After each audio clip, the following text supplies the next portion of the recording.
Այս ուղղաթիռը շատ հետաքրքիր է, որի առաջին ուղղաթիռը էս Սիրիայում հաշվառության մեջ, որ ունի ավտոբոս աշխարհում առաջին ուղղաթիռը տեսնելուց հետո գնալու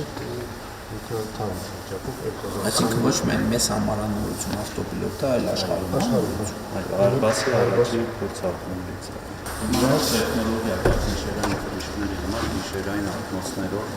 ինքը է, հնարավորություն է տալի ուսումնական թռիչքներ անել երկու ղեկավարման միջոցով, այսինքն օդաչու աշակերտ եւ ինստրուկտոր օդաչու միասին ժամանակ Ինչքան մարդ է թռել։ մոտ 14000 ուղևոր սպասարկներ են 7 տարի։ Բոլորը Airbus է։ Այս երկուսը Airbus-ը, մեկը ամերիկյան Rolls-ը։ Բեռներ ձևափոխել կամ մարդկանց արտաքին կապոցով փրկել անել մոնիտորինգի համար անտառների, բաժանների։ Իսկ ինքը ինչ թեքության վրա կարա նստի։ Մինչև 10 աստիճան, 10-15 աստիճան, նայած դեպքից։ Մինչև 15 աստիճան։ Մի թռիչքի ընթացքում հիվանդի տեղափոխելու ժամանակ օդաչունա մեկ բժիշկ եւ մեկ օրինակ օդաչակ քույր կամ բուժակ ու բոլոր այն սարքավորումների շտապությունից մեջ նույն ձև դրել կահավորված է։ Մեղրից ինչքան ժամանակ ունեք հասնում։ Միայն 10 րոպե։ Իսկ ինչ վառելիքով է։ Այս ուղղաթիռը հեղափոխություն է մտցրել իր արտադրությունով ուղղաթիռային շուկայի մեջ իր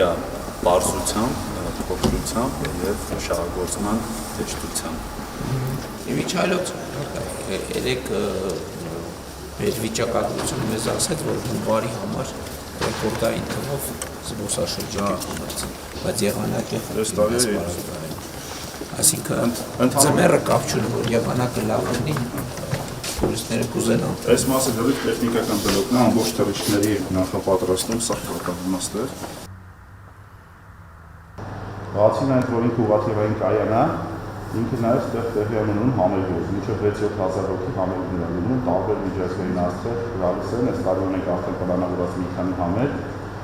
որ գալու են արտասահմանից, ուսումնասիրել ենք ինչ է պետք պետությանը, մեր պետությանը կարիքները հոգալու համար H145 համարվում ամենաբոլոր ամենահուսալի ուղղաթիռները Եվրոպայում գրեթե բոլոր